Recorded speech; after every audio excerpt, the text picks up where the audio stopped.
Wish you all a very happy Diwali. Hello and welcome to Pulse Maharashtra with me, Vinaya Deshpande. I'm the Maharashtra Chief of Bureau of the Hindu and your host for the show. Today, I am at Shivaji Park or Shiv Tirth, a historically important location which saw the Thackeray cousins come together yet again in a show of strength for the celebration of Diwali. What are the implications of the growing bonhomie between the Thackeray cousins? How does it reflect on the India bloc? And why is it that the Congress is uncomfortable with this optics, not just on the background of Bihar elections, but also on the background of the upcoming local body polls in Maharashtra, where it feels that it doesn't stand to gain much out of this optics? This is the topic we are discussing today in Pulse Maharashtra.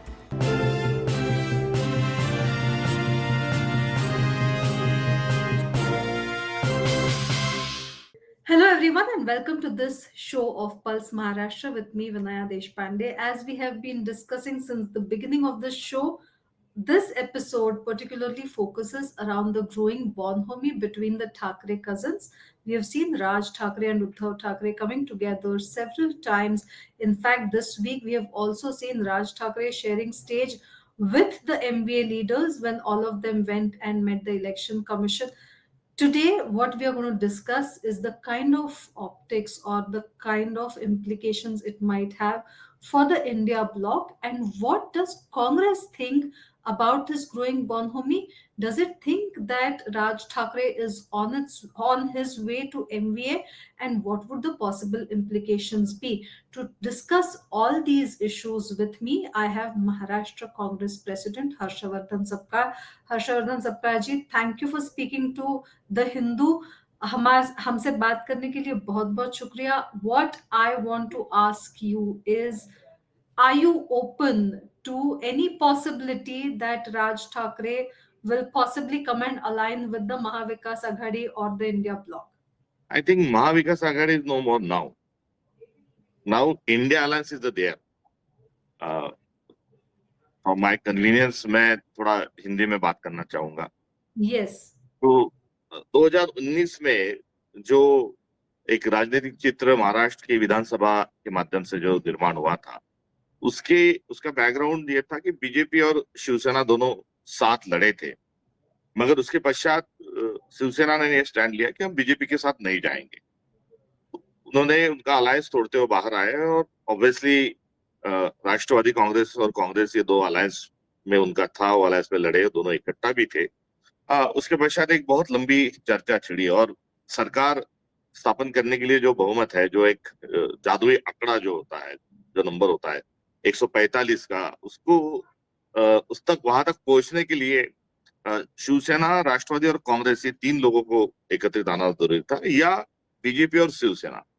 तो उस स्थिति में जो संख्या का गणित है वो कुछ जम नहीं रहा था और फिर एक लंबा समय गया. उस समय में सरकार स्थापन न होने के कारण राष्ट्रपति राजवट भी जो है, गवर्नेंस रूल भी लगा, और तब जाके एक लंबी चर्चा छिड़ते हुए फिर ये तय हुआ कि ये तीन दल इकट्ठा आए. और तीन दल इकट्ठा आने का जो कारण था वो था कि ये बीजेपी की तानाशाही है और उनका जो राजनीतिक तरीका है, जो लोकतंत्र को लेकर वो तोड़ मरोड़ते रहते हैं, उनके अलायंस पार्टनर को उनका एक खाने का और अलायंस पार्टनर के साथ का बिहेवियर था, वो अपनी जगह की बात थी, मगर उसको संक्षिप्त स्वरूप में रखना है तो कॉन्स्टिट्यूशन के संवर्धन संरक्षण के लिए एक आना चाहिए, ये राय बनी. और फिर एक आने के बाद शिवसेना की बहुत सारे मुद्दों के साथ कांग्रेस की सहमति नहीं थी.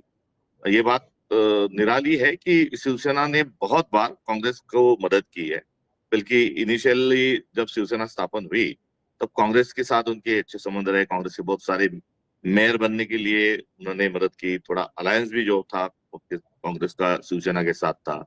77 में जब इमरजेंसी लगी तो एक राजनीतिक दल होने के नाते इंदिरा जी के खिलाफ में पूरा तब भारत था, तो शिवसेना ने इमरजेंसी में कांग्रेस के साथ रहने का भी एक वो भी एक कालखंड ये भी हुआ कि उन्होंने इमरजेंसी को सपोर्ट किया.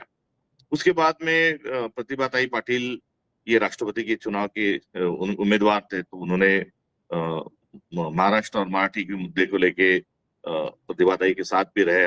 हालांकि वो अटल बिहारी वाजपेयी जी और उनके गठबंधन के साथ बीजेपी के थे। उसके बाद प्रणब मुखर्जी, भले ही वो महाराष्ट्रियन नहीं थे, मगर एक अवरा वाला आदमी, एक अच्छा एक आदमी है इस अंदाज में प्रणब मुखर्जी की सीट रहे। तो ये बहुत सारे रेफरेंसेस उनके साथ अंडरस्टैंडिंग के हमारे रहे थे। अब उसमें ये सारी बातों के साथ बहुत सारा जो डिफरेंसेस भी थे, बहुत सारे इशू के साथ हम सहमत भी नहीं थे, मगर कॉमन मिनिमम पर प्रोग्राम काफी कोर ये डिफरेंसेस 2019 हैं। में। अगर हम देखें तो काफी कोर आइडियोलॉजीज में डिफरेंसेस हैं आपके शिवसेना के साथ। जब शिवसेना हाँ हाँ यूबीटी आपके साथ आके हाँ, जुड़ी, तब ऐसा नहीं लगा बिल्कुल था कि ये बिल्कुल। डिफरेंसेस कंसीलिएबल होंगे। ठीक ठीक है, मैं आपसे सहमत हूँ। मगर ये जो डिफरेंसेस है वो भी सच है, और जो उनका एक कांग्रेस के साथ जो एक व्यवहार रहा, जैसे आम भाषा में रोटी बेटी व्यवहार बोलते हैं हम, और तो जो अंडरस्टैंडिंग के जो मुद्दे थे वो भी अपनी जगह जरूर थे। तो ये सारे डिफरेंसेस और को भी देखते हुए फिर वहां तब जाके वहां कॉमन मिनिमम प्रोग्राम बना, और कॉमन मिनिमम प्रोग्राम का एक बाकायदा एक पेपर बना। उसमें तीनों दलों ने उस पर हस्ताक्षर की, और उस हस्ताक्षर की प्रक्रिया के बाद अ, राष्ट्रीय कांग्रेस ये नेशनल पार्टी होने के नाते वहां उसको, इस अलायंस को वहां पे स्वीकारा गया। उसमें भी बाहर से सपोर्ट देना है कि अंदर से सपोर्ट देना है, इस प्रकार से भी बातें हुई, और ये सारी प्रक्रिया के बाद महाविकास आघाड़ी जो है वो वहां पर स्थापित हुई। महाविकास आघाड़ी 2019 में थी। 2024 आते आते देश में भी इसी प्रकार से एक गठबंधन की बात की, और अपने आप में कहीं ना कहीं ये ट्रांसफॉर्म हुआ। महाविकास आघाड़ी जो है ये इंडिया अलायंस में जाके उसका वो जाके वहां पर इंडिया अलायंस बन चुकी है। और इंडिया अलायंस में आप देखते होंगे कि ये महाराष्ट्र की भी कुछ बात होती है, नेशनल लेवल की होती है, तो सारे दल एनसीपी हो, यूबीटी हो, दिल्ली जाते हैं। दिल्ली में सबके साथ उनकी मीटिंग होती है, डिनर होते हैं। तो वो आज अलायंस पार्टनर जो है वो इंडिया अलायंस पार्टनर है। जी, शिवसेना के साथ जो आपका रिश्ता है, आपने काफ़ी इलैबोरेटली बता दिया कि आइडियोलॉजिकल डिफरेंसेस होने के बावजूद आप शिवसेना यूबीटी के साथ क्यों हैं, कैसे हैं। तो इन सब के बावजूद आपका एक कॉमन मिनिमम प्रोग्राम बना, आप आज भी गठबंधन में हैं। तो फिर एक भाई के प्रति वही आइडियोलॉजिकल डिफरेंसेस रहते हुए आपने इतने साल उनके साथ बिताए, कुछ साल तो सत्ता में भी बिताए। तो फिर अब दूसरे भाई के साथ अड़चन क्या है? नहीं, अर्चन का जब जब किसी प्रकार का प्रपोजल आता है, तो उस प्रपोजल के बाद उसमें सहमति असहमति या उसको कुछ चीजों को फ्लैग कर सकते हैं। अभी तो इस प्रकार से कोई प्रस्ताव ही नहीं, ना जी, हमने आप उनको ये लेने की बात सामने कही। बताइए कि प्रपोज़ल नहीं है, सच बात है, लेकिन जो महाराष्ट्र में राजनीति देख रहे हैं, वो ये भी देख रहे हैं कि जो 2 भाई 2006 से कभी इकट्ठे आए नहीं थे, उन दोनों में अब कितना स्नेह है, अब उन दोनों में पॉलिटिकली भी कितनी ज़्यादा अलाइनमेंट है।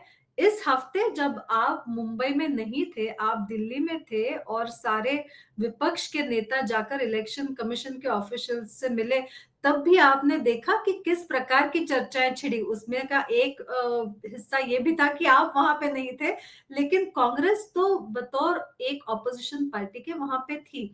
तो हम ये तो हम आँख बंद नहीं कर सकते जो महाराष्ट्र में राजनीति देख रहे हैं, ये देखने से कि दोनों भाइयों में आपसी प्यार और आपसी पॉलिटिकल अंडरस्टैंडिंग भी बढ़ रही है।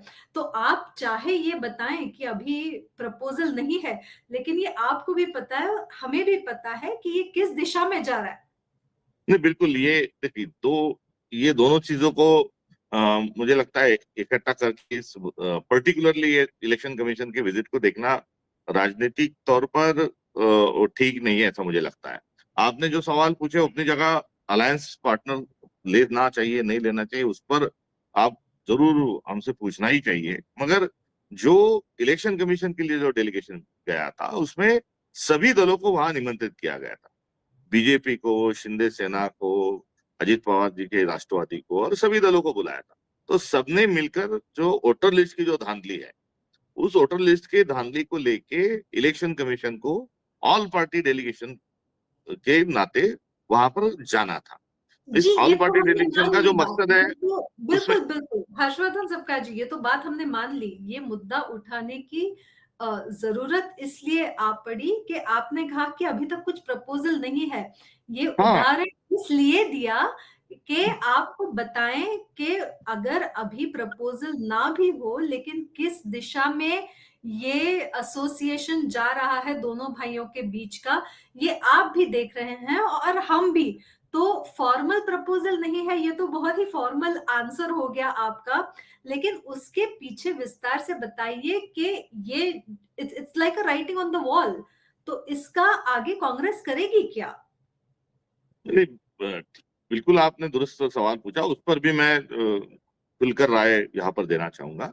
जो कॉमन मिनिमम प्रोग्राम शिवसेना के साथ जो बना, उसमें सीधा बीजेपी आज जो व्यवस्था को तहस नहस कर रही है, संवैधानिक मूल्यों के साथ खिलवाड़ कर रही है, और ये गणतंत्र को पूरी तरीके से डुबाने के लिए निकले, इस पर महाविकास आघाड़ी बनी थी। इंडिया अलायंस आते आते जो अंडरस्टैंडिंग हुआ है, और ये भी एक बाकायदा ये भी एक डॉक्यूमेंट है जिसपे सबके हस्ताक्षर है और सबकी सहमति इंडिया अलायंस पार्टनर की। वो क्या है?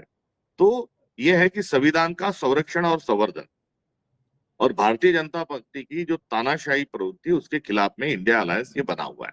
तो नॉट निगोशिएबल जो पार्ट है वो कॉन्स्टिट्यूशनल वैल्यू का है, और कॉन्स्टिट्यूशनल वैल्यू का पार्ट ये मैंडेटरी है। ये हमारे लिए एक लैंडमार्क है। This is the core mandate of Congress.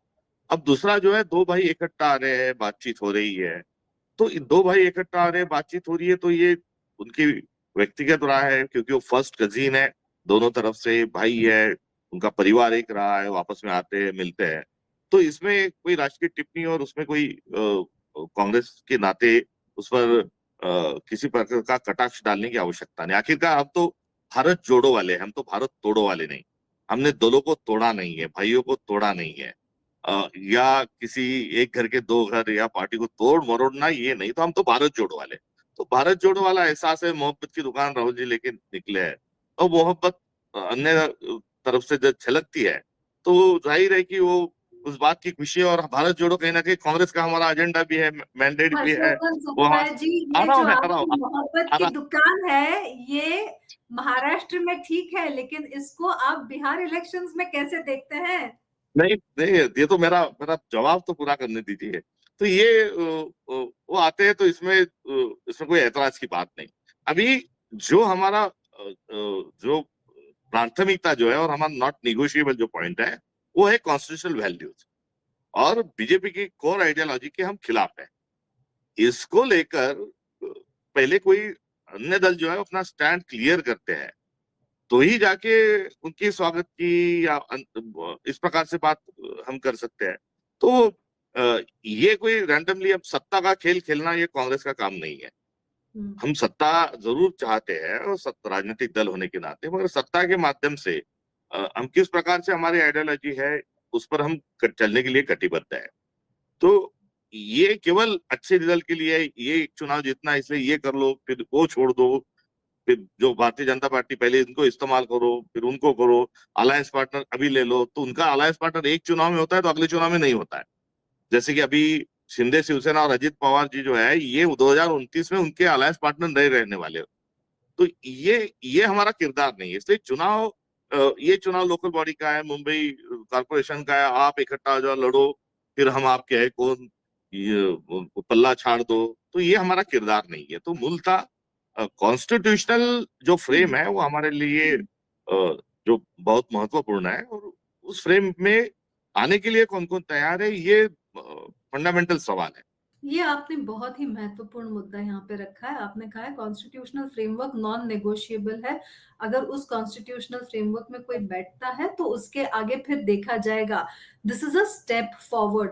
But अब मुद्दा ये है कि जैसे बिहार के इलेक्शंस की तैयारियां हो रही हैं, महाराष्ट्र में भी इलेक्शंस की तैयारियां हो रही हैं। कांग्रेस का जो आंतरिक टोन है, जितने भी नेताओं से मैंने खुद बात की, उनका भी ये मानना है कि लोकल बॉडी इलेक्शंस ये अपने लोकल लेवल के स्ट्रेंथ के लिए होते हैं। तो इसलिए हमारी ये इच्छा है कि हम खुद के बलबूते पे लड़ें। तो राज ठाकरे तो बहुत ही दूर की बात है। सेंस ये रहा कि जहां जहां पे हमारी खुद की ताकत है वहां पे हम खुद की ताकत से ही लड़े, ना कि वो डिवाइड होने दें। तो इस पे आपका क्या कहना है, आपका परसेप्शन क्या है इसके बारे में? नहीं, ये जब कौन आएगा नया वीडियो के साथ जाओगे नहीं जाओगे, जब चर्चा छिड़ी तो उसके बहुत पहले कांग्रेस पार्टी ने, क्योंकि लोकल बॉडी अभी लग रही अभी लग रही अभी लग रही, तारीख पे तारीख वाला मामला चल रहा था, तो हमने बहुत पहले तकरीबन 6-7 महीने पहले ही इसको लेकर हमने हमारी पार्टी के भीतर एक आम राय बनाई, जिसमें मेरी भी भूमिका ये थी कि सारे महाराष्ट्र के जो चुनाव है उसका सारा फैसला मुंबई में ना, डिवोल्यूशन ऑफ द पावर, आखिरकार 74 अमेंडमेंट ही ये बताता है, राजीव जी ने सत्ता का विकेंद्रीकरण का जो संदेश पंचायत राज व्यवस्था को लेकर जो दिया था, तो कहीं ना कहीं उसको पार्टी के दृष्टिकोण से भी उसको आगे बढ़ाने की, लेके जाने की आवश्यकता थी। तो ये सारे जो फैसले हैं, ये लोकल बॉडी के सारे चुनाव, हमारा जिला इकाई जो है, डिस्ट्रिक्ट यूनिट जो है, वहां की जो लीडरशिप है वो इसके फैसला करे। ये फैसला बहुत पहले हमने ले लिया, और केवल फैसला ही नहीं लिया, तो इस फैसले को हमने बड़ी नम्रता के साथ, विनम्रता के साथ हमने हमारे जो पार्टनर्स हैं, अलायंस पार्टनर जो है, उनको भी ये बात जाके कही कि ये हम वहां पर फैसला करने वाले, पूरे महाराष्ट्र का फैसला हम यहाँ पर नहीं करने वाले। तो ये उनको बता दिया। उसको बताने के बाद हमने हमारी यूनिट को भी बताया, और मैं आपको बताते चलूं कि ये पूरे महाराष्ट्र में हर जिले में जा जाकर, हर जिले के यूनिट के साथ हम 2-2, 1.5-2, 2-2 घंटे बैठकर उनकी क्या स्ट्रेटेजी होना चाहिए, क्या नहीं हुआ, इस पर हमने चर्चा की। तो ऑलरेडी कोई भी हमारे अलायंस होता है, तो अलायंस हमारा डिस्ट्रिक्ट लेवल पे होगा, हम स्टेट लेवल पर कोई अलायंस नहीं कर रहे हैं। और वहां पर जो, और अलायंस के भी दो तरीके हैं, प्री इलेक्शन, पोस्ट इलेक्शन, ये दोनों है, और दोनों के ऑप्शन जो है अपनी जगह वो खुले हैं। आपने सही कहा कि महाराष्ट्र भर के कार्यकर्ता जो हमारे हैं, उनकी भावना है कि ये अपने को खुद के बलबूते पे लड़ना चाहिए, और वो वाजबी भी है। उसका रिस्पेक्ट जो है वो जरूर हम कर रहे हैं, और रिस्पेक्ट करने का जो कारण भी जो है, तो हर दल का एक अधिकार होता है वो कि अपना विस्तार करे। अब ये भारत के और महाराष्ट्र के राजनीति में एक ये अपरिहार्यता हुई है कि अलायंस करना ही पड़ता है। तो अलायंस करते हैं इसलिए संगठन कमजोर हो जाता है, समझौत कमजोर होता है, इसलिए अलायंस करना पड़ता है। तो मुर्गी पहले के अंडा पहले वाला भी एक टिपिकल जो सिचुएशन है, वो महाराष्ट्र के से भी पॉलिटिकल सिनारियो पे भी 6 मूल राजनीतिक पार्टीज अभी महाराष्ट्र में है। तो महाराष्ट्र का पॉलिटिकल हैपिटाइजर तो ऐसा नहीं है कि ये 6 दलों को के लिए हमारी जमीन बिल्कुल तैयार है। तो ये सभी दलों को, बीजेपी के अंदर भी आज सबसे ज्यादा उनके विधायक होने के बावजूद भी वहाँ अलायंस है, वहाँ उनका भी यही है। तो ये सारे, इसमें हर पार्टी का अधिकार होता है अपने को बढ़ाना। तो बहुत सारी जगह इस प्रकार से मांग है, और लोकल लेवल पर जब अधिकार दिए है, तो उस क्या अधिकार को, मुंबई से भी ये मांग है, क्या नासिक से भी ये मांग है? जी हाँ, बहुत सारा मुंबई के भी बहुत सारे लोगों की राय है कि हमको हमारे इस प्रकार से उनकी भावना है, उन्होंने पार्टी के भीतर भी उसको रखा है। तो वो उनकी जरूर, उनके उस प्रकार से वो चाहते हैं कि हम अपने बलबूते पे लड़े। मैं आपसे अब एक सीधा सवाल पूछने वाली हूँ, और वो ये कि क्या आपको लगता है कि राज ठाकरे का जो पॉलिटिकल स्टांस अब तक रहा है, चाहे चाहे एंटी माइग्रेंट हो या चाहे जो एक स्ट्रॉन्ग एंटी सेक्युलर कभी कभी स्टांस दिखता है वो हो, क्या आपको ये चिंता है कि ये कांग्रेस के कोर वैल्यूज के खिलाफ है, ये नॉन नेगोशिएबल है? कॉन्स्टिट्यूशनल वैल्यूज हमारे लिए नॉट निगोशिएबल है, और उसी के साथ साथ पोलराइजेशन की जो नीति होती है, हम अब उसके सख्त खिलाफ हैं। तो जहां जहां पोलराइजेशन की नीति है, हम, सेकुलर नाम का शब्द ये दो धर्मों के लिए नहीं, तो ये स्त्री पुरुष समानता को लेकर भी सेकुलर नाम का शब्द है, धर्म के अंतर्गत जाति को लेकर भी है। तो ये बात सच है कि हम बिल्कुल कतई किसी भी प्रकार का पोलराइजेशनल जो पॉलिटिक्स है और वायलेंस है, वो हम बर्दाश्त नहीं करेंगे। वो फिर किसी, भारत के पराक्ष में किसी का भी हो, एक ही राज्य की बात नहीं, और उसमें जात, धर्म, पंथ, जेंडर, भाषा, ज्योग्राफी, इसको लेके कोई पोलराइजेशन की बात होती है, तो ये हमारे लिए, हम बर्दाश्त नहीं कर सकते, और ये हमारे लिए मैंडेटरी है कि सेकुलरिज्म को आगे लेके जाए। और इस प्रकार से पोलराइजेशन के जो पॉइंट्स होते हैं, जो चिन्हित है पहले से, और उसको लेके बहुत सारी जगह से राजनीति करने का भी प्रयास होता है। हम उस राजनीति के खिलाफ बाय डिफॉल्ट है। क्या ये सच है कि इसके बारे में अभी आपके पक्ष के साथ चर्चा हुई है कि राज ठाकरे अगर एमवीए में या इंडिया ब्लॉक में आते हैं तो उसका क्या परिणाम होगा? इसके बारे में किसी भी लेवल पे क्या अभी चर्चा हुई है?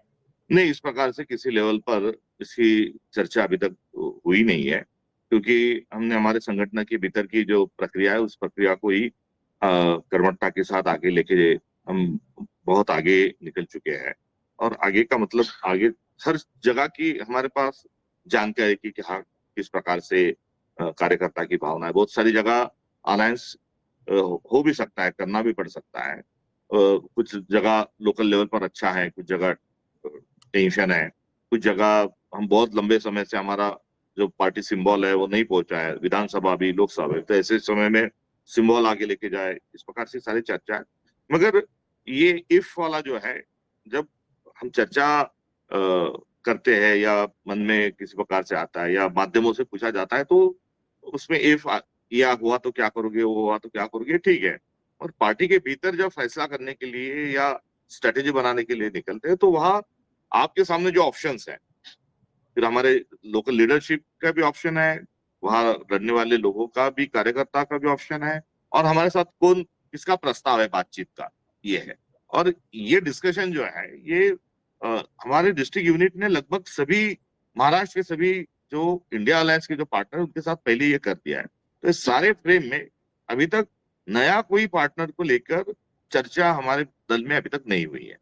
लेकिन क्या गठबंधन धर्म में आपको ये उचित लगता है कि आपका ही एक अलायंस पार्टनर है जो अपने ही दिमाग से अपना खुद का एक अलग अलायंस बनाने की कोशिश में लगा हुआ है, जो कि पूरा राज्य देख रहा है? ऐसे नहीं है कि कोई कोई भी कुछ भी छुप छुप के या छुपा के कर रहा है। और इस पे एक प्राइमरी या मेजर अलायंस पार्टनर के नाते ना आपसे चर्चा हुई है, ना राज्य में एनसीपी एसपी है, उससे कोई फॉर्मल चर्चा हुई है। तो क्या अलायंस धर्म में, गठबंधन के धर्म में ये सही बर्ताव है? क्या आपको ठीक लगता है ये? नहीं, देखो, एक तो वो एक फैमिली से है, और दोनों आपस में जब मिलते हैं तो वो उनके मिलने से उसका सीधा राजनीतिक जो अर्थ है वो लगाने का कोई जल्दबाजी करने की आवश्यकता नहीं। तो इस क्या प्रकार ये से सवाल मैं नहीं आपसे नहीं, डेढ़ मैं दो मैं महीनों के बात बाद पूछूं जब नहीं, बीएमसी इलेक्शन के डेट्स लग जाएंगी? उन्होंने अलायंस पार्टनर के साथ पूछना चाहिए, नहीं पूछना चाहिए, कैसे उनका मन में क्या है, वो उनकी जगह की एक बात है। अब मराठी के संवर्धन संरक्षण को लेकर कांग्रेस ने भी भूमिका ली थी कि ये तीसरी भाषा की कोई उसमें सख्ती की आवश्यकता नहीं, और मातृभाषा में पढ़ाई होना चाहिए, क्योंकि मराठी जो है ये मराठी केवल भाषा नहीं, तो ये हमारा कल्चर है, और कल्चर में तो महाराष्ट्र धर्म है। तो इसको लेकर भी हम बड़ी आक्रामकता के साथ आगे गए, मगर ये करते समय हमारी कॉन्स्टिट्यूशन में जो अनुसूची 8 है, एनेक्चुअल 8 जो है, उसमें की 22 भाषा जो है, हम सब में आपस में रोटी बेटी व्यवहार होना चाहिए, दोनों ने साथ रहना चाहिए, और मराठी को बचाना ये हमारा भी एक अहम उसमें एक भूमिका थी। और इसी भूमिका के साथ अन्य भी दलों ने उनकी भूमिका रखी, वो अन्य दलों की भूमिका भी थी और हमारी थी, तो हम उनके साथ गए, ये तो वहां मुद्दा नहीं था। तो तब हमें मुद्दा विविधता में नहीं एकता था, ही भारत लेकिन की जो विशेष। बीएमसी के इलेक्शंस के नाते हम जिस प्रकार का एक पॉलिटिकल फ्रेमवर्क महाराष्ट्र में देख रहे हैं, जिस प्रकार से ऑपोजिशन पार्टीज को, विशेषता ऐसे लगता है रीजनल पार्टीज को, कि it is a battle of existence, it's a battle of survival for them. तो ठाकरे बंधुओं का भी इकट्ठे आना is a battle of survival for them, because they want to show their cumulative strength. But when you are a part of the alliance, is it not important for you to take your alliance partners on board, unless it is not being considered an alliance at all? Unless all of you say, we are going our own independent ways and we will fight these elections on our own steam, and so everyone is free to take a call the way they want to, then there's no question of MVA, there's no question of India bloc, there's no question of anybody consulting anybody. What is the exact arrangement here? नहीं, ठीक है, मगर ये India alliance का जो functioning है, ये क्योंकि मैंने आपको पहले ही बताया कि महाविकास आघाड़ी का जो है अपनी जगह, अभी महाविकास आघाड़ी के साथ नहीं तो इंडिया अलायंस के साथ हम चल रहे हैं, तो इसको जाके राष्ट्रीय स्तर पे जरूर चर्चा और सभी जो अलायंस पार्टनर है उनके साथ इसकी बातचीत होना चाहिए। ये केवल कांग्रेस का हाईकमांड का ये कोई मुद्दा नहीं है। हम तो नेतृत्व के साथ जरूर बातचीत करेंगे, हमारे जो सहयोगी है, सहयोगी का मतलब पार्टी के हमारे जो सहकारी है उनके साथ भी हम उसकी बातचीत करेंगे, स्टेट लीडरशिप के साथ भी बातचीत करेंगे। मगर ये अलायंस, इंडिया अलायंस जो बना है वो कन्याकुमारी से लेके तो कश्मीर तक सभी लोग उसमें हैं। तो ये उन सब दलों का कॉल है कि अपना नया पार्टनर कौन रहेगा, और उसको लेके नेशनल लेवल पर जरूर चर्चा होने की आवश्यकता है। Harshavardhan Sapkarji, at a time when we all await that the poll dates in Maharashtra will be announced, the opposition parties are rallying for changes here. One last question to you is, do you think that any association with Raj Thackeray in Maharashtra will dent the Congress in Bihar? इस प्रकार से कोई प्रस्ताव नहीं है, और बिहार का चुनाव अपनी जगह है, और यहाँ पर किसी प्रकार की चर्चा जो है वो चर्चा करने का सवाल ही नहीं आता, और इसका कोई हड़बड़ाहट में कोई जवाब भी इसका क्योंकि है नहीं। और मूलतः जो इंडिया अलायंस है, उस इंडिया अलायंस में बिहार के भी साथ पार्टनर्स हैं। इंडिया अलायंस, कांग्रेस जरूर उसमें कन्वीनर है, कांग्रेस उसमें मेजर रोल है, सब कोऑर्डिनेशन का कन्वीनर के नाते है, और इसमें बिहार भी है, उत्तर प्रदेश भी है, तमिलनाडु भी है, केरला भी है, कर्नाटका भी है, तो सब तरफ के पार्टनर्स उसमें है। तो ये इंडिया अलायंस का हिस्सा कौन होगा नहीं होगा ये राष्ट्रीय स्तर पर तय होगा, और इसमें महाराष्ट्र में कांग्रेस डायरेक्टली एमवीए के नाते कोई अलायंस करने नहीं जा रही है। इंडिया अलायंस जो भी होगा उस इंडिया अलायंस को ही आगे लेके जाना हमारा धर्म है, हमारा काम है, वो ही करेंगे। That's a very important statement, Harshavardhan Sapkarji. I would really thank you for your precious time for the Hindu. Some inconvenient questions there, which he really did not want to answer at this stage, and we let it pass because as time comes, he may still have to answer those inconvenient questions in the future.